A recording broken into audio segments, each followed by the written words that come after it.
Sir मुझे मैंने अपने परिवार को छोड़ा है, मैंने अपने माँ बाप को छोड़ा है, लेकिन आज मुझे अपराधी बनाया जा रहा है महोदय। साल 1993 में उत्तराखंड के पंचूर गांव में रहने वाला अजय अचानक से घर से लापता हो गया। बेटे को खोजने पिता आनंद सिंह हर मुमकिन जगह पर गए, लेकिन उसका कोई अता पता नहीं था। बेटे की याद में मां के लिए एक एक दिन काटना मुश्किल था। हालांकि अब बेटे के वापस आने की उम्मीदें धुंधली सी होने लगी थी, मगर 6 महीने बाद अजय अचानक फिर से अपने गांव वापस लौटता है। बेटे के वापस आने की खबर सुनकर मां की आंखों में खुशी के आंसू भर आते हैं, मगर बेटे के स्वागत के लिए वो जैसे ही अपना दरवाजा खोलती है तो उसकी आंखें खुली की खुली रह जाती हैं। अजय ने आज जीन्स टी शर्ट नहीं बल्कि भगवा चोला पहना हुआ था, सिर घुटा हुआ था और दोनों कानों में बड़े बड़े कुंडल पहने थे। हाथ में खप्पर लिए वो अपनी माँ से कहता है, माँ भिक्षा दीजिए। इस हैरान कर देने वाली घटना को लेकर वरिष्ठ पत्रकार अपनी किताब यदा कदा ही योगी में लिखते हैं, अजय को ऐसी हालत में देखकर माँ वहीं स्थिर हो गई। मुंह खुला तो सही लेकिन शब्द नहीं फूटे। आंखों से आंसुओं की धारा बहने लगी। जो सत्य साक्षात सामने खड़ा था उसे देखते हुए भी यकीन नहीं हो रहा था, या शायद यकीन करने की हिम्मत नहीं थी। मगर सत्य सनातन है, टाला नहीं जा सकता।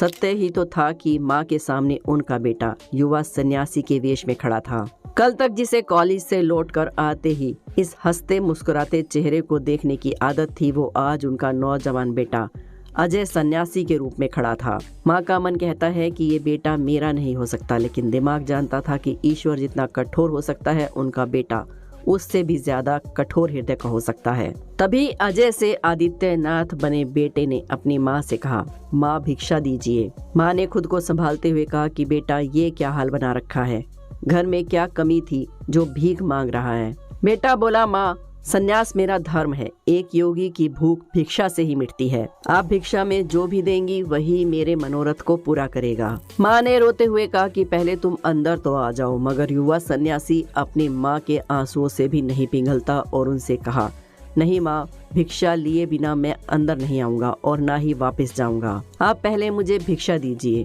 मैं रमता जोगी हूँ, मुझे आप भिक्षा दीजिए, फिर मैं प्रस्थान करूंगा। आंसुओं को छिपाती माँ अंदर गई और उसे जो समझ में आया उसने बेटे के भिक्षा पात्र में डाल दिया। भिक्षा लेते ही योगी आगे चल दिए। आवाज अभी भी गूंज रही थी, पहाड़ों के करीब पहुंचते बादलों तक, अलख निरंजन। इस तरह से आध्यात्म के सफर पर चलकर अजय सिंह बिष्ट बन गए योगी आदित्यनाथ। और आज हम आपको योगी आदित्यनाथ के जीवन से जुड़ी ऐसी ही कुछ अनकही अनसुनी कहानियां बताएंगे। लेकिन उससे पहले नए दर्शक जल्दी से चैनल को सब्सक्राइब कर लीजिए और वीडियो को लाइक जरूर कर दें।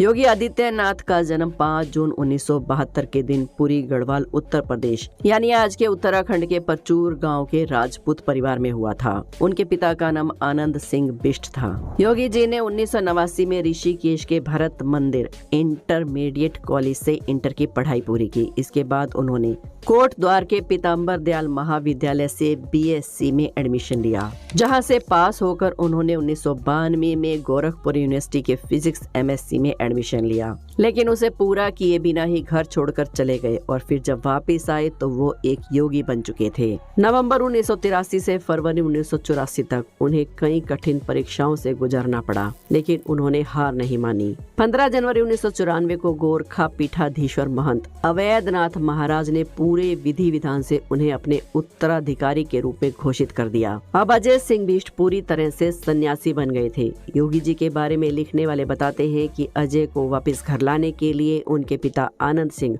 और माता सावित्री दोनों गोरखपुर पहुंचे थे, जहां उनकी मां ने महाराज अवैधनाथ को कहा था कि महंत जी मेरा बेटा लौटा दीजिए। जो सुनकर महाराज ने कहा कि 4 बेटे हैं तुम्हारे, एक बेटा हमें दे दो। ये सुनकर अजय की मां की आंखों में आंसू आ गए। वो अपने पति के साथ वापस गांव लौट आई। यह तो थी योगी के सन्यासी बनने की कहानी, लेकिन क्या आप जानते हैं कि उन्होंने राजनीति में कदम कब और कैसे रखा? तो ये बात है आज से 26 साल पहले की, जब 1998 में योगी आदित्यनाथ के गुरु अवैधनाथ ने राजनीति से संन्यास लिया और अपनी जिम्मेदारियां आदित्यनाथ को सौंप दी।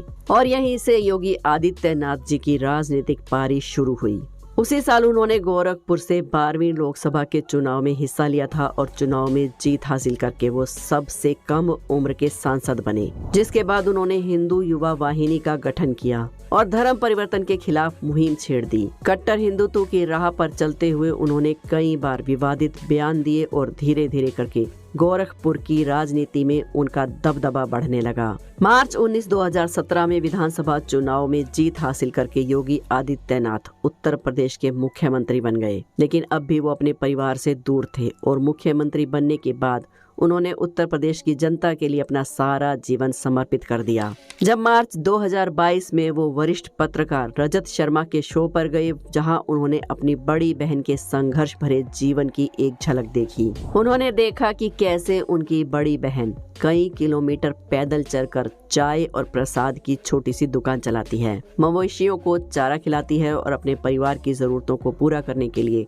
हर दिन संघर्ष करती है। जब रजत शर्मा ने योगी जी को कहा कि आपको नहीं लगता कि जैसे सभी राजनेता अपने परिवार का ध्यान रखते हैं वैसे ही आपको भी थोड़ा ध्यान रखना चाहिए, तो योगी आदित्यनाथ की आंखों में आंसू आ गए और बड़ी ही दुखी वाणी से उन्होंने कहा, मैं देखिए एक योगी हूं और मुझे पूरे प्रदेश का ध्यान रखना होता है। एक मुख्यमंत्री के रूप में मैंने अपने राजधर्म का शपथ ली है, परिवार का नहीं। आगे उन्होंने कहा, एक मुख्यमंत्री के रूप में मैंने राजधर्म की शपथ ली है, अपने परिवार की नहीं। मुझे पूरे प्रदेश का ध्यान रखना होता है। मेरे लिए पूरे उत्तर प्रदेश के 25 करोड़ लोग ही मेरा परिवार हैं। मैं उनके सुख दुख में सहभागी हूँ। खैर, 30 वर्षों तक एक सन्यासी की तरह पूरी कड़ी तपस्या करने के बाद योगी आदित्यनाथ दोबारा सीएम बने थे।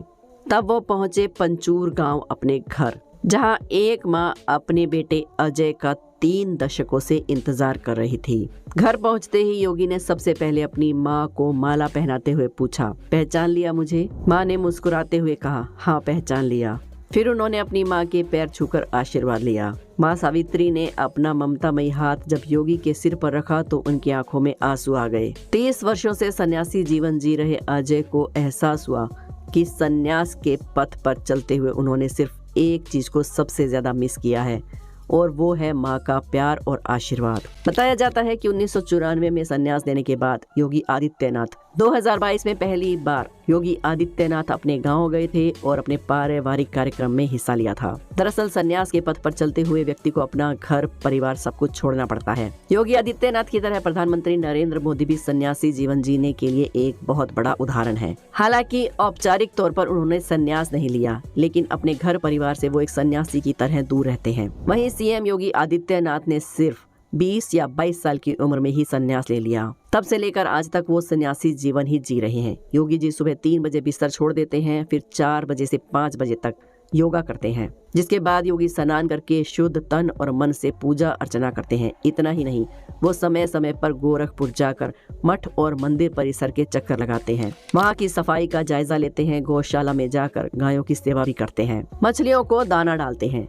योगी आदित्यनाथ पूर्ण रूप से शाकाहारी हैं। वे सादा भोजन ही ग्रहण करते हैं। आपको बता दें कि योगी आदित्यनाथ की सरकार बनने के बाद उत्तर प्रदेश में माफियाओं का सफाया हो चुका है। कई बड़े बड़े डॉन इस वक्त सलाखों के पीछे हैं, कुछ तो बुरे काम धंधे छोड़कर बिल में छुपे हुए हैं। इसी को लेकर जब एक इंटरव्यू में रजत शर्मा ने योगी आदित्यनाथ जी से कहा कि अब तो उत्तर प्रदेश में बाहुबली नहीं बजरंग बली के नारे लगते हैं, तो योगी जी ने माफियाओं को खुली चेतावनी दे डाली। उत्तर प्रदेश में अब माफियावाद और पेशेवर अपराधियों के दिन लग चुके हैं। उन्होंने कहा कि उत्तर प्रदेश में माफिया और अपराधियों का समय अब खत्म हो चुका है और आने वाले समय में इनमें से कोई भी नजर नहीं आएगा, जिसका उदाहरण हमने हाल ही में राम मंदिर के प्राण प्रतिष्ठा दिवस पर देखा था, जब 22 जनवरी से पहले आपराधिक मानसिकता रखने वाले कई लोगों ने अयोध्या में हमले करने की धमकियां दी थी। लेकिन प्राण प्रतिष्ठा के दिन जब नरेंद्र मोदी और मुकेश अंबानी समेत देश के 7,000 बड़े VIP लोग अयोध्या पहुंचे, तो योगी सरकार ने ऐसी सुरक्षा का इंतजाम किया था कि धमकी देने वालों के पसीने ही छूट गए और कोई भी अपराधी अयोध्या का बाल बांका तक नहीं कर पाया। तो दोस्तों, अगर आप योगी आदित्यनाथ जी की अनकही अनसुनी कहानियों का अगला पार्ट देखना चाहते हैं तो कमेंट्स बॉक्स में जरूर लिखें। अगली वीडियो में फिर मुलाकात होगी। कमेंट्स में जय हिंद जय भारत जरूर लिखें।